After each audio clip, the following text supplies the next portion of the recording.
Hi అండి. ఈరోజు ఈ వీడియోలో మనం బ్లౌజులు కట్ చేసేటప్పుడు ఒక్కొక్కసారి నెక్ డీపు కొంచెం ఎక్కువైపోయిందనుకోండి.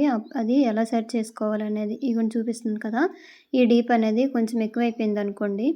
ఈ ఎక్కువైపోతే షోల్డర్ గూడా జారిపోతది. అందువలన కట్ చేసేటప్పుడు మనము ఎక్కువైపోతే దాన్ని ఎలా సెట్ చేసుకోవాలనేది ఈ వీడియోలో చూపిస్తానండి. ఈ వీడియో అయితే చివరి వరకు చూడండి. వీడియో నచ్చితే ఒక లైక్ చేయండి. చూసారు కదా! ఇక్కడట షోల్డర్ అనేది 2.5 వచ్చేసింది నాకు. యాక్చువల్ అయితే 2 ఇంచీలు రావాలి. ఇగోండి 2.5 ఇంచీలు దాటింది. అయితే మామూలుగా అయితే 2, 2.25 ఇలాగ రావాలండి. ఎక్కువైపోయింది. అందువలన ఇగోండి ఫస్ట్ కట్ చేసేసాం కదా! ఆ బ్లౌజ్‌ని కొంచెం ముందుకు జరిపాను. ఇక్కడ చూపిస్తుంది కదా! ఇక్కడట ఇలా జరిపేసినాక మిగతా బ్లౌజ్ అయితే మనం కట్ చేసుకుంటే సరిపోద్ది. అదే షేప్ మళ్ళీ మార్కింగ్ చేసుకుంటే. ఇగోండి మనకైతే హాఫ్ ఇంచ్ దాటి ముప్పావు ఇంచ్ అయితే తగ్గిపోయింది. ఇక్కడ మార్కింగ్ చేస్తున్నాను కదా! ఇక్కడట. ఇగోండి. ఇలాగా కొంచెం ముందుకి తెచ్చేసుకొని ఎప్పటిలాగే మళ్ళీ మనం మార్కింగ్ చేసుకుంటే సరిపోతది. ఇది చూసారా? ఇప్పుడు 2 ఇంచీలకి ఒక 2 గీట్లనేది ఎక్కువొచ్చింది షోల్డర్ దగ్గర. ఫస్ట్ బ్లౌజ్ అయితే కొంచెం డీప్ అయితే అయిపోయింది కదా! దాన్ని ఇలా సెట్ చేసుకోవచ్చు. కాకపోతే ఇది లైనింగ్ కాబట్టి మనం ఒరిజినల్ జాయిన్ చేసేటప్పుడు కొంచెము ఆ సెంటర్‌లోన చిన్నది మనం ఫోల్డింగ్ చేసిస్తే సరిపోతదండి. ఇగోండి ఇలాగ సేమ్ మరలా మనము ఏ విధంగా మార్కింగ్ చేసామో ఫస్ట్ బ్లౌజ్ అనేది అలాగ చేసేసుకొని కట్ చేసుకోవచ్చు. చూసారు కదా! ఈ టిప్ అయితే మంచిదండి. బాగా ఉపయోగపడుతుంది. ఎందుకంటే స్పీడ్‌లో మనము కొంచెం రౌండ్ అనేది ఎక్కువ తీసేసామనుకోండి, దాన్ని మళ్ళీ సరి చేయాలంటే మనం కట్ చేసే కుట్టేటప్పుడైతే ఇలా చేసుకోవచ్చండి.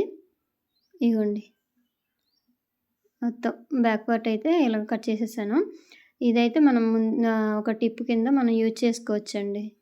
భయపడనవసరం అవసరం లేదు. వీడియో చివరి వరకు చూడండి ఫ్రెండ్స్. వీడియో నచ్చితే ఒక లైక్ చేయండి, షేర్ చేయండి, సబ్స్క్రైబ్ చేయండి ఫ్రెండ్స్. ఇగోండి. ఇవి హ్యాండ్స్.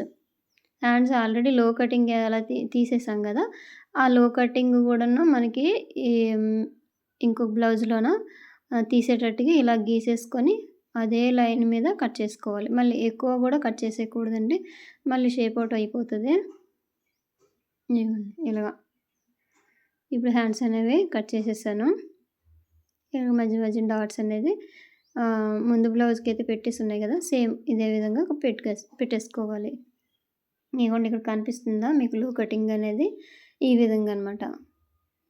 అయిపోయిందండి. ఇప్పుడు ఫ్రంట్ పార్ట్ అనమాట. ఈ ఫ్రంట్ పార్ట్‌ని మనమైతే దీనిలోనైతే సరి చేయనవసరం లేదండి. ఓన్లీ బ్యాక్ పార్ట్ అప్పుడే అది రౌండ్ అనేది ఎక్కువైపోయింది కాబట్టి చెప్పాను కదా! ఎలా సెట్ చేసుకోవాలనేది.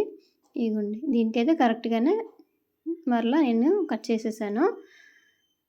దీనికైనా ఎప్పుడైనా ఫ్రంట్ పార్ట్ ఎక్కువైపోయిందనుకోండి, దీనికి గూడా ఫ్రంట్ వైపు కొంచెం పట్టేసుకుంటే సరిపోతది. అది ఎలా చేయాలనేది ఇంకో వీడియోలో చెప్తానండి. ఇప్పుడు ఇగోండి. సేమ్ ఫ్రంట్ పార్ట్ పెట్టేసి మరలా ఇవి లైనింగ్స్ అండి. లైనింగు కట్ చేసేటప్పుడు ఇలా పెట్టేసి కట్ చేస్తాను. 2 ఒకే సైజ్ బ్లౌజులు ఒకలాగే కాబట్టి. ఇగోండి. చూసారు కదా! ఈ చిన్న చిన్న టిప్స్ పాటిస్తూ మనమైతే బ్లౌజ్ అనేది నీట్ ఫినిషింగ్ అయితే చేసుకోవచ్చండి. వీడియో నచ్చితే లైక్ చేయండి ఫ్రెండ్స్. ఇగోండి అయిపోయిందండి ఫ్రంట్ పార్ట్ కూడాను. ఏ బ్లౌజ్‌కి ఆ బ్లౌజ్ డివైడ్ చేసుకొని మనము ఒరిజినల్ క్లాత్ మీద పెట్టేసి కట్ చేసుకోవడమే. ఇగోండి ఇలా డివైడ్ చేసేసాను.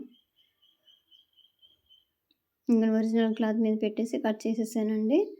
ఇప్పుడు కుట్టేసుకుంటే నీట్ ఫినిషింగ్ అనేది వచ్చేస్తది. దీనికి ఫస్ట్ కట్ చేసేటప్పుడు డీప్ అనేది కొంచెం ఎక్కువ వచ్చేసింది. దాన్ని ఎలా సెట్ చేయాలనేది మీకు ఇంకో బ్లౌజ్‌లోని చూపించాను కదా! ఇంతేనండి వీడియో. Thank you.